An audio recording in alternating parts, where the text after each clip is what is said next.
दोस्तों जय मसीह, आप सभी का प्रभु यीशु मसीह के नाम में बहुत बहुत स्वागत है 5 minutes Bible study with pastor Dhanraj के आज के इस विषय पे आज के इस प्रोग्राम को देखने के लिए। उसके पहले मैं आपको जल्दी से याद दिला दूं, अगर आप मेरे चैनल को पहली बार देख रहे हैं, आपने अभी तक सब्सक्राइब नहीं किया है तो आप जल्दी से सब्सक्राइब कर ले दोस्तों। और मैं चाहता हूं कि आपको करना क्या है, सब्सक्राइब करना है, साथ ही साथ आइकन बेल प्रेस करना है ताकि मेरे मैसेजेस अपलोड होते हैं आप उसको जल्दी से देख सकते हैं। मेरे पेज को लाइक कर लीजिए, वहाँ से मैं लाइव आता हूँ और आपको जो है मेरे पेज पर जाना है और वो थंब को प्रेस करना है। मसीह मंथन बैठक व्हाट्सएप ग्रुप स्टार्ट हो चुका है दोस्तों, 650 से भी ज़्यादा लोग जुड़ चुके हैं। इसकी पहली बैठक मुंबई से हम करेंगे और जब आप सदस्य बन जाओगे तो आपको इन्फॉर्मेशन मिल जाएगा इस मुहिम को गलत शिक्षाओं के प्रति हम कैसे चलाएंगे और आगे काम कैसे करेंगे। तब तक के लिए आपको करना क्या है, आपको इनमें से किसी नंबर पे कॉल करना है और आपको हमारे सदस्य बन जाना है व्हाट्सएप ग्रुप के, और सुबह 10 से रात को 9 बजे तक ही आपको कॉल करना है। चलिए दोस्तों, आज का विषय आपके बीच में रखने जा रहा हूँ, बड़ा दिलचस्प है, आपको पता चली गया होगा क्योंकि आपने यूट्यूब का जो पोस्ट है वो पढ़ लिया होगा ना। आज का विषय है ये, क्या शराब पीना पाप है? मसीह लोगों के लिए क्या शराब पीना पाप है? मैं इस विषय के ऊपर आज बात करने जा रहा हूँ। मेरी जिम्मेदारी है आपको सही शिक्षा देने की, खरा शिक्षा देने की, और आप तक जो है बिब्लिकली सही तरीके से आप तक के बीच में ये बातों को लाने की। कई कॉल्स आते हैं, कई मैसेजेस आते हैं जहां मुझे पूछा जाता है कि क्या पास्टर डैनियल हम वाइन पी सकते हैं, क्या बियर पी सकते हैं, क्या हम ओकेशनली फंक्शन में एक बार पी सकते हैं। ये सारे प्रश्न वो उठाते हैं, लेकिन मैंने ज़रूरी समझा कि आप सभी के बीच में ये वीडियो बनाऊं। मेरे 26 साल के मिनिस्ट्री में मैं पहली बार इस विषय पर बात कर रहा हूँ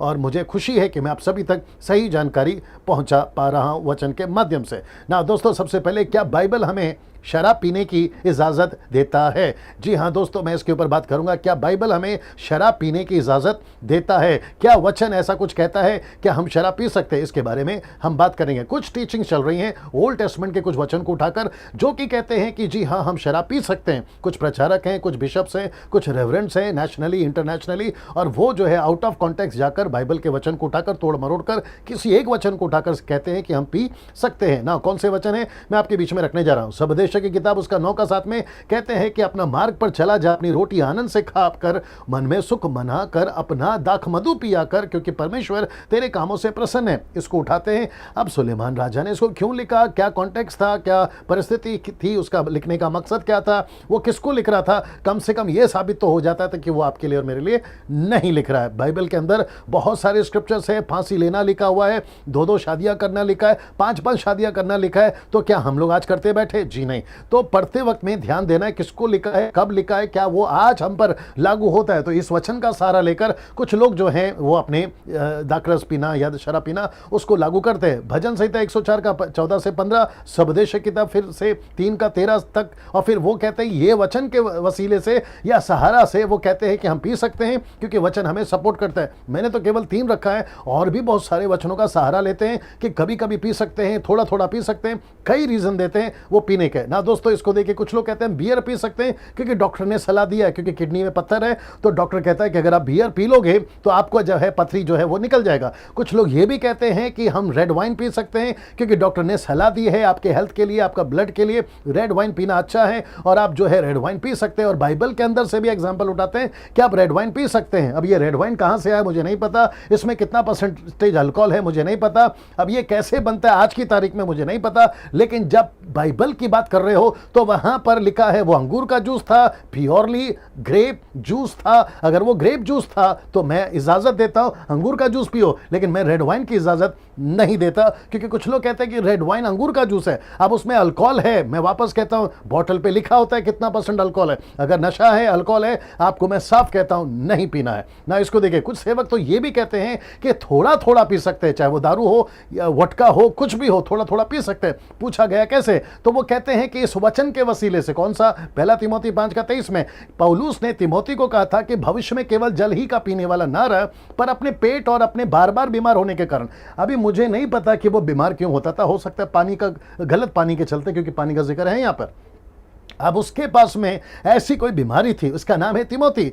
अब ये तिमोथी को लिखा है तो तिमोथी तक रखिए, आप तक क्यों लेकर आ रहे हैं, मुझ तक क्यों लेकर आ रहे हैं और दूसरों पे क्यों थोप रहे हो? क्योंकि बाइबल में ऐसी घटना हुई है तो आप जो है पी लिया करो। तो बाइबल के अंदर है यरीको की दीवार गिरी है, तो क्या तुम जाकर चाइना का वॉल गिरा दोगे? नहीं सर, ऐसा नहीं कर सकते। इसलिए आपको समझना जरूरी है कि क्या लिखा है, किसको लिखा है, और ये क्या अब लागू हो सकता है। उसका पेट दुखता था तो ये उस तक रहने दीजिए, वो बीमार होता था उस तक रहने दीजिए, आप उसको उठाकर क्यों ला रहे? और अच्छा, वो ये भी कहता है कि काम में लाया करो, थोड़ा थोड़ा दाकरस काम में लाया। वापस कहता है दाकरस कौन सा है, आपको वीडियो के अंत तक कंफर्म या क्लियर हो जाएगा, क्योंकि मैं उसकी भी खुलासा करने जा रहा हूं ना। इसको देखिए, लेकिन ओल्ड टेस्टमेंट में अगर ऐसे वचन है, कैसे, जैसे पी सकते, तो ऐसे भी वचन है जहां लिखा है कि पीना पाप है, पीना श्राप है, गलत है। और वहां है यशायाह 5:22 में लिखा है कि हाय उन पर जो दाखमधु पीने में वीर और मदिरा को तेज बनाने में बहादुर है। मतलब जो पीता है उस पे भी श्राप, जो बनाता है उस पे भी श्राप। अब आप सोच के देखिए ना, इसको देखिए, होशे की किताब उसका 4:11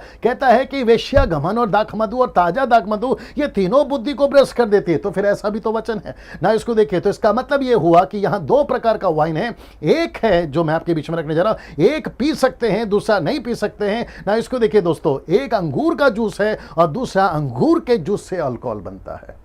अब आपको समझना होगा कि उस वक्त का, देखिए मैं कहां की बात कर रहा हूं, कम से कम 4000 साल पुरानी, यीशु के जीवन काल में 2000 साल पुरानी। अब आप सोचिए, यहां 2-3 डेकेड में ही शहर के नाम बदल रहे हैं, गांव के नाम बदल रहे हैं, रेलवे स्टेशन के नाम बदल रहे हैं, एयरपोर्ट के नाम बदल रहे हैं। अब आप सोच के देखिए, 2-2000 साल पुरानी बात को अगर बाइबल रिकॉर्ड करती है और आप उसको उठाकर लेकर आकर अगर आप ये कहोगे कि अंगूर का जूस का मतलब है दारू और दारू का मतलब है अंगूर का जूस, आप कैसे मिक्स कर सकते हैं? आपको समझना होगा कि क्या था अंगूर का जूस और क्या था अंगूर के जूस से बनने वाला दारू, यानी कि नशा, शराब। आपको यह समझना बहुत जरूरी है। उत्पत्ति किताब में 2 घटनाएं घटी हैं, एक है 9:21 में और दूसरा है 19:35 में। एक है नूह के साथ, उसने शराब पी और उसके बच्चों ने कुछ गलत करा। दूसरा है लूत, उसने शराब पी और उसके बच्चों ने उसके साथ में गलत करा। ये दोनों ने शराब पिया था और इसको कहते हैं अंगूर का जूस नहीं पिया था साहब, ये नशा था, वो अंगूर के जूस से बना हुआ वो नशा था, दोनों ने पिया ना। हिब्रू में जब हम दोनों को पढ़ते हैं, इस दोनों आयत को पढ़ते हैं, और जहां जहां दाखरस या शराब का यानी कि वाइन का जिक्र है उसको कहते हैं हाइन। इसका मतलब है 3196। ये दोनों क्षमा करें, ये जो स्ट्रॉन्ग्स है 3196, आपको हर जगह पे यही स्ट्रॉन्ग्स मिलेगा।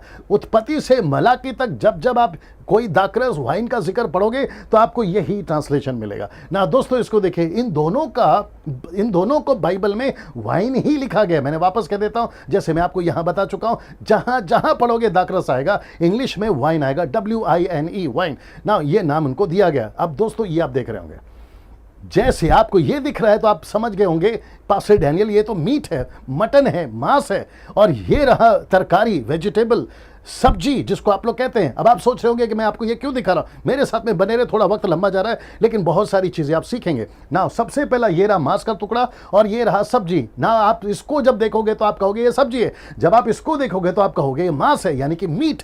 आप अभी ट्रांसलेशन कर सकते हो, लेकिन आपको पता है उत्पत्ति 1:29 में परमेश्वर ने इन दोनों को नाम क्या दिया? बड़े ध्यान से सुनेगा, लिखता है परमेश्वर ने कहा, सुनो, जितने बीज वाले छोटे छोटे पेड़ सारी पृथ्वी पर ऊपर हैं, जितने वृक्ष में बीज वाले फल होते हैं, वे सब मैंने तुमको दिए हैं। बड़ा ध्यान से देखना, वे तुम्हारे भोजन के लिए। तो क्या क्या भोजन के लिए हैं? वृक्ष, फिर छोटे छोटे पेड़ के फल, ये सब आपको, सब्जी है, फल है, ये सब आपको दिए ना। यहां पे एक भी जगह पे आपको ये मीट नहीं दिखेगा, इन सभी जगह पे आपको ये दिखेगा। और इसलिए हिंदी ट्रांसलेशन कहता है ये भोजन है, लेकिन आप जानना चाहोगे इंग्लिश में कहता है to you it shall be for meat. इसका मतलब है ये आपके लिए मीट है। तो इसका मतलब है कि जिसको आप सब्जी कहते हो, ट्रांसलेशन में आपकी ही बाइबल में उसको लिखा गया इंग्लिश में, किंग जेम्स वर्जन में कहता है मीट है, मीट। अब आप सोच के देखिए, तो इसका मतलब है ना, इसको देखिए, लेवे व्यवस्था उसका 2:1, लेविटिक्स चैप्टर 2:1 कहता है कि जब कोई यहोवा के लिए अन्न बलि का चढ़ावा चढ़ाना चाहे तो वह मैदा चढ़ाए, उस पर तेल डालकर उसके ऊपर लोबान चढ़ाए। लेकिन इंग्लिश में क्या कहता है? And when any will offer a meat offering unto the Lord. इसका मतलब है मीट।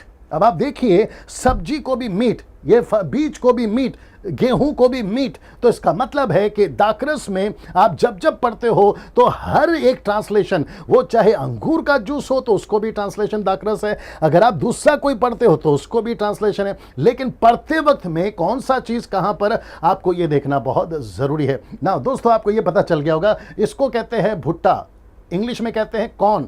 अब आपको पता चल गया होगा कि इसको कॉर्न कहते हैं और इसको कहते हैं गेहूं, और लेकिन इंग्लिश में कहते हैं व्हीट। तो दोनों को अलग अलग नाम है। लेकिन आपको एक छोटा सा झटका देता हूं, ओल्ड टेस्टमेंट में हर दाने को कौन ही कहते थे, वो चाहे भुट्टा हो वो चाहे गेहूं हो, वो चाहे भुट्टा हो वो चाहे गेहूं, और इसको जो है कौन कहते थे ना। दोस्तों यूहन्ना की किताब उसका 12 का 24 में अगर आप पढ़ोगे, यीशु ने क्या कहा पता है, मैं तुमसे सच सच कहता हूं कि जब तक गेहूं का दाना, तो इसका मतलब है गेहूं का बात हो रहा है। लेकिन आपको पता है इंग्लिश में क्या लिखा है, गेहूं नहीं लिखा है, इंग्लिश में लिखा है कॉर्न, सीरियस कॉर्न। तो इसका मतलब है ये है कॉर्न, ये है कॉर्न भुट्टा, और ये है गेहूं। तो इसको व्हीट कहते हैं, उसको कौन कहते हैं। लेकिन जब ट्रांसलेशन हुआ तो हर एक दाने को क्या लिखा गया है, कौन। वैसे ही आपको समझना होगा कि दाकरस, कौन सा दाकरस, आप उसको कैसे इस्तेमाल करते हैं, आप उसको कैसे यूज करते हैं ना। ये शब्द को पढ़ लीजिए, ये शब्द को पढ़ लीजिए, कहता है मैं प्यार करता हूं। अब जरा शब्द को देखिए, ये जो शब्द है ना प्यार, जैसे ही आप कहते हैं ना मैं प्यार करता हूं, एक ही शब्द है। आपको पूछा जाए आप अपने परिवार से प्यार करते हैं, तो आप कहेंगे जी हाँ मैं अपने परिवार से प्यार करता हूं, शब्द वही रहेगा प्यार। फिर कहते हैं कुत्ते से प्यार करता हूं, शब्द रहेगा प्यार। लेकिन जैसे ही आप कहते हो मैं परमेश्वर से प्यार करता हूं, तो क्या परमेश्वर से प्यार करते वक्त में शब्द चेंज हो जाता है? नहीं।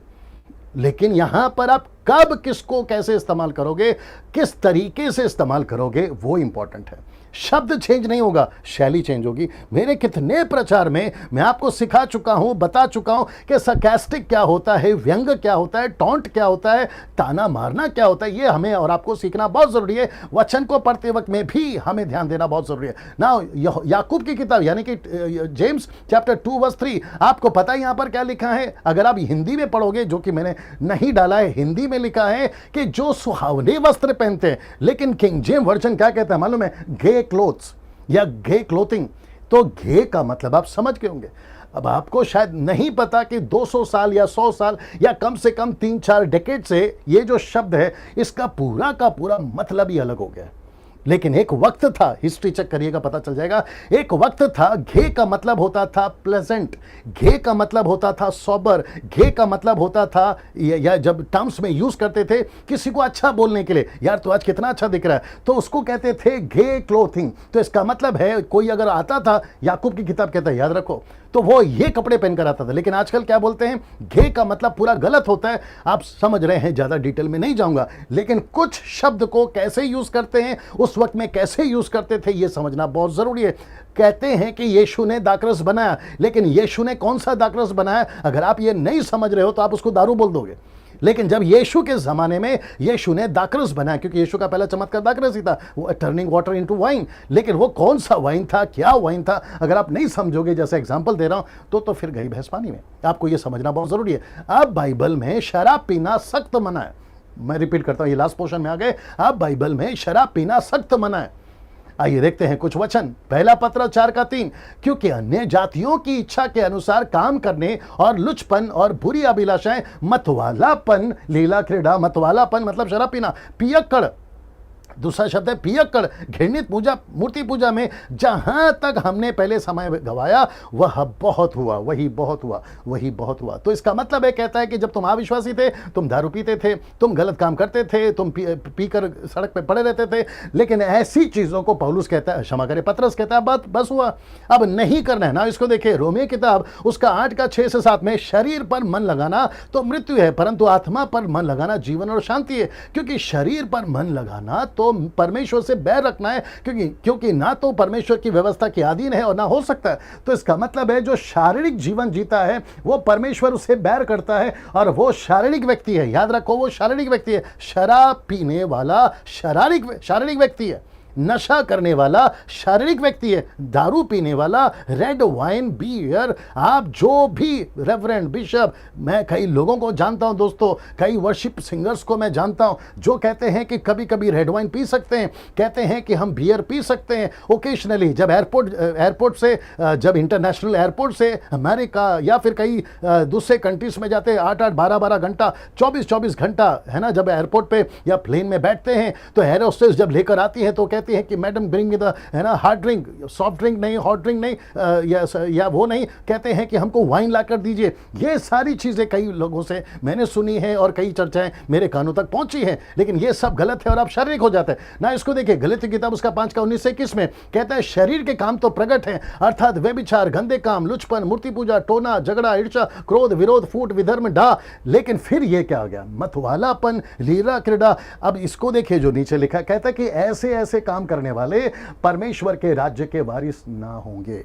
तो इसका मतलब है जो दारू पिएगा वो स्वर्ग नहीं जाएगा, जो बियर पिएगा वो स्वर्ग नहीं जाएगा, जो वाइन पिएगा वो स्वर्ग नहीं जाएगा। वो रेड हो, वाइट हो, येलो, मुझे उससे कोई लेना देना नहीं है। आप वचन कहता है, वचन के बाहर नहीं जा सकते दोस्तों, कहता है कि तुम परमेश्वर के वारिस के हकदार नहीं हो ना। दोस्तों मैं चाहता हूं कि आपको मैं फिर से याद दिला दूं कि परमेश्वर नहीं चाहता हम किसी प्रकार का नशा करें, वो बियर हो, वाइन हो, वटका हो, रेड वाइन हो, आप नहीं पी सकते हैं। मैं रिपीट करता हूं, आप नहीं पी सकते।